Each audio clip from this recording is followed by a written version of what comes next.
Okay, so this is State of Mind. I'm going to answer your questions that I have right here. If you like what you see, please subscribe. Uh, it's very important. We're doing really well, and we want to keep it going. Right, peoples? All right. Let me get to it. First question. How to approach the topic of someone needing help when they insist they do not have a problem? That's a great question because it's hard because if you're over 18, you can't force anybody to get help. I was 21 and they took me kind of secretly to the hospital. But you got to be persistent, but you got to have patience. Don't stop trying to just have talks with the person and maybe have them watch State of Mind. All right. What's the best and most effective way to encourage a loved one to seek help without alienating them? Like I just said, you got to be patient. You got to, because with somebody who's bipolar, let's say, you can't be tough with them. Power to power doesn't work. You got to be calm. You got to be patient, and just keep trying. It's very difficult, but just keep trying. My brother has bipolar disorder. I'm very understanding of him, but I can't get over the things he's done. Any advice? Here's the best advice to that I can give. You can't get over the things he's done. My third nervous breakdown, this was, I think my wife Paula talked about it on Oprah Winfrey. I threatened to kill her. And she said, but I knew it wasn't him. That's why you can't, you have to get over the things that someone does because it's not really them doing it.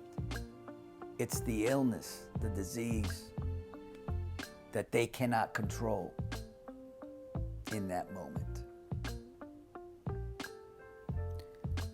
How would one know if they struggle with mental illness? Well, because like I just said, it's an emotion or fear or whatever it is that you can't control, and it just takes you over. If you're bipolar and you have a manic episode, you start talking faster, you start buying things for no reason, you have a lot more rage, everything is heightened. If it's anxiety, you're paranoid, you have a lot of fear, depression, you don't want to get out of bed. That's how you know. Any advice for people who overthink things? Look, your thoughts are going to get you in so much trouble. You got to stay in the moment. If your thoughts start going out of whack, just bring it right back down and stay in the moment. Like I just recently was going to do a job that I did not like, did not want to do, and on the way there, my thoughts started coming. I stopped my thoughts and started telling myself, I am great. I am great. I can do this job. I am great. And it changed my attitude when I went in there. And also, the movie in your head's always a lot worse than the reality. The movie is a scary movie, but the reality is just reality. Don't think about that. Stay in the moment.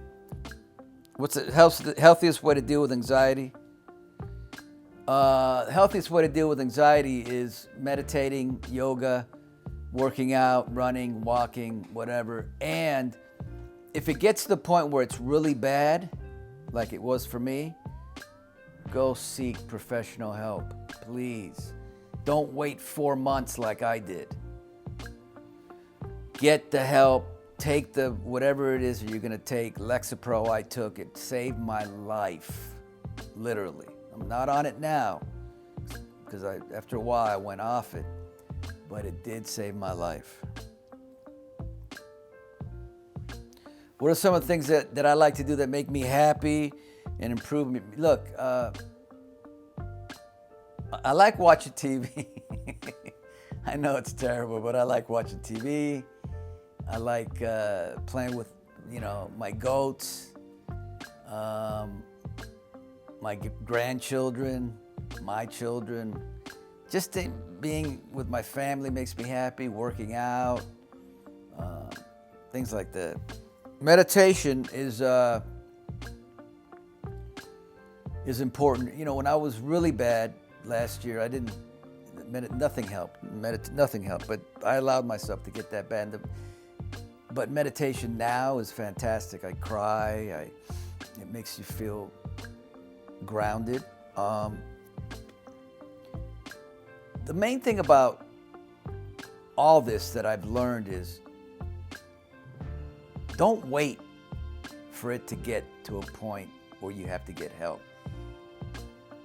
Try to prevent it from happening. That's the key. So do everything you're supposed to do all the time. I'm telling you, I don't do that, and I should, and I know I should, but that way, bad anxiety, bad depression, bad bipolar will not come because you're ahead of the game. And on how to get my partner to be understanding like Paul, how to get my partner to be understanding like Paula. My husband makes my conditions worse. Tell your husband, hey husband, you watch State of Mind, and you'll learn a lot from how to deal with someone who has a mental illness. When you see celebrities dealing with mental health issues, do I want to reach out? Let me tell you something. I want to reach out to anybody.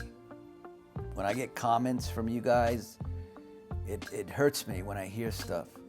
When I hear celebrities committed suicide, I always believe that if I had just talked to them,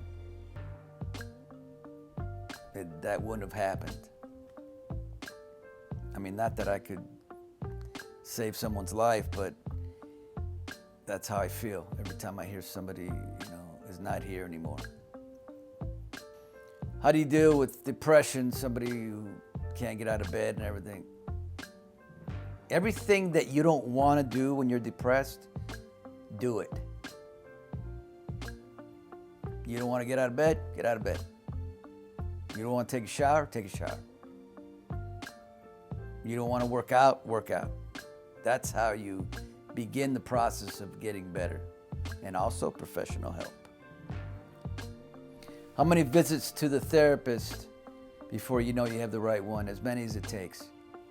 I've had bad therapists that I felt like I knew more than they did. I've had great therapists who saved me, literally.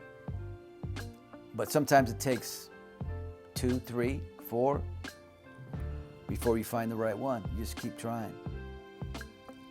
But even if it's a bad one, something in there will maybe help you. How do I stay motivated on my medication?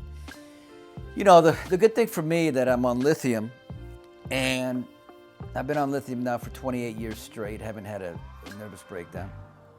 Another one. It's amazing. And I don't have any side effects, thank God. I know you get a lot of side effects from these medications. So I don't need to be motivated. I feel motivated most of the time. What's the greatest life lesson you've given your daughters? Wow. That's a great question. I think the greatest life lesson I've given my daughters is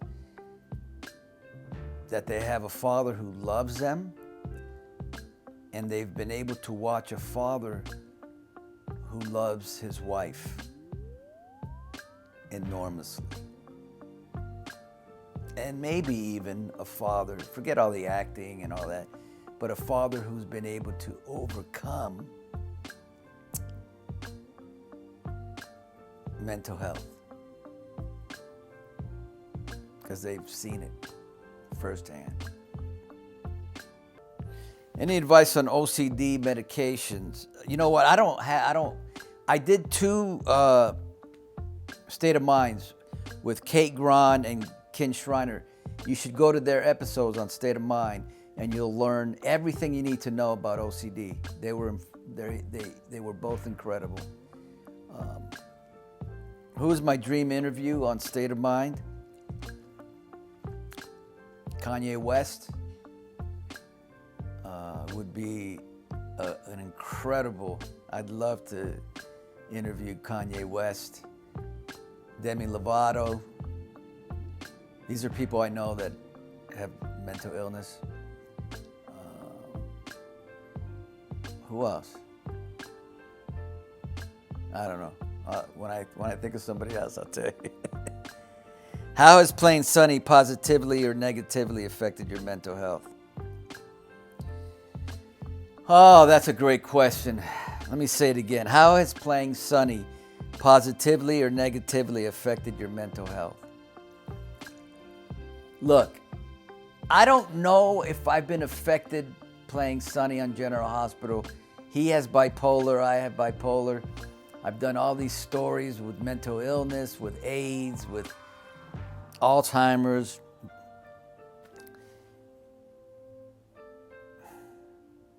I do feel worn down after 28 years of all these storylines and being bipolar. But I'm sure it's helped me in a lot of ways also. So I can't really answer that truthfully. I think the main thing that General Hospital has done for me, playing Sunny, is that it's given me a place to go, like you go to see your family. That's, I think, the most important thing that it's done for me.